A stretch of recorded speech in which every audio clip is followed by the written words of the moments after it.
জন্য আমাদের আজকে বাজার করে নিয়ে আসছেন আমাদের সামনে আসিফ এবং আমাদের সম্মানিত শিক্ষক হাফেজ মাওলানা মোহাম্মদ মাহাদিউদ্দিন সাহেব।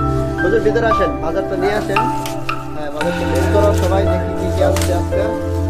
হ্যাঁ, 2টা ফুলকপি এবং মিষ্টি কুমড়া, তারপরে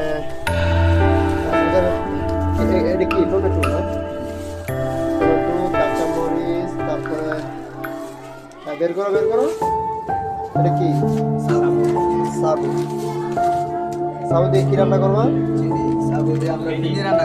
আচ্ছা, ভিন্ডি রান্না হবে। আচ্ছা, চিনি, তারপরে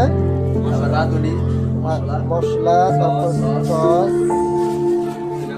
ধনিয়া পাতা, হ্যাঁ, তারপরে পেঁয়াজ রসুন, তারপরে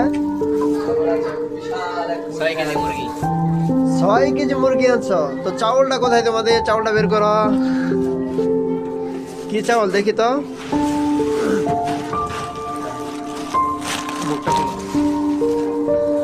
হ্যাঁ, চাউল সবকিছু মোটামুটি রেডি, তাই না? তাহলে আমরা পার্টিটা কালকে করবো, তাই না? ওকে।